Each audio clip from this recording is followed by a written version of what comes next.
Welcome to RBC's Markets in Motion podcast, recorded January 9th, 2023.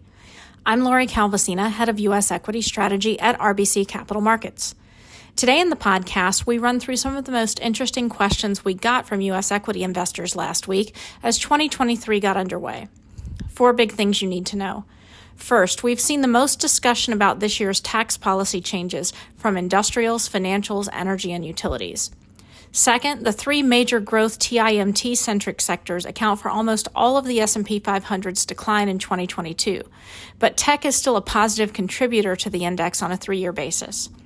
Third, the malaise in tech and leadership by defensive sectors could persist until the market starts to sense that a bottom in the economy, or ISM manufacturing, is close. And fourth, small caps are off to a solid start to the year. We think that can continue despite last week's downtick in ISM manufacturing. If you'd like to hear more, here's another 5 minutes. While you're waiting, a quick reminder that you can subscribe to this podcast on Apple, Spotify, and other providers. Now let's jump into the details. Takeaway number 1.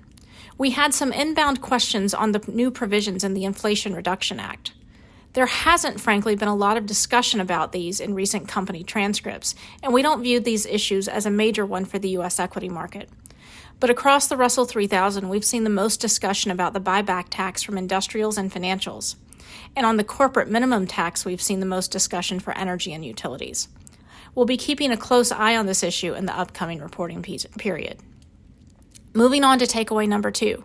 We had another interesting inbound request looking for perspective on the impact of megacap stock performance on the S&P 500 in 2022 and over the past 3 years. We ran a contribution to return analysis of the S&P 500, which looks at the impact in terms of both weight and performance, and found that the 3 major growth or TIMT-centric sectors, communication services, consumer discretionary, and tech, collectively account for about 95% of the S&P 500's decline in 2022. However, the tech sector, though not the other 2, is still a positive contributor to the index's return on a 3-year basis. Interestingly, the top 10 stocks accounted for almost 2/3 of the S&P 500's decline last year. Moving on to takeaway number 3. We had another even more interesting inbound last week asking us about the ISM manufacturing cycle and how we should play it through sectors. Within the S&P 500, tech has been the most positively correlated with ISM manufacturing trends dating back to 1990, while consumer staples and healthcare performance has been most inversely correlated. What this means to us from a positioning perspective is that until market participants become convinced that a bottom in ISM manufacturing, a proxy for the broader economy, is close, defensives may continue to lead and tech may continue to suffer. But we do see that as a short-lived issue. Once market participants do sense a bottom in ISM is close, we expect tech to work again and defensives to lag, particularly consumer staples where hedge fund positioning has been close to peak. Takeaways are similar on our small cap analysis.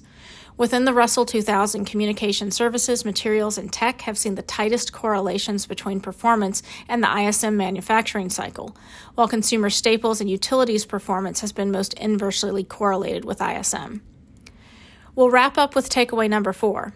We have gotten a number of questions on our small cap overweight call recently. Small caps are off to a solid start to the year and are showing some modest leadership year to date. We think that can continue. Small cap performance relative to large cap does tend to move in sync with the ISM manufacturing cycle. But the key thing to be aware of is that small cap performance was already baking in a return in the ISM manufacturing index to typical troughs all the way back in the summer of 2022. Small caps have also been baking in the uptick in jobless claims that's starting to materialize for quite some time. When we layer in the fact that small caps are still deeply undervalued versus large caps, it appears to us that small caps simply baked in a recession well ahead of time. That's all for now. Thanks for listening, and be sure to reach out to your RBC representative with any questions.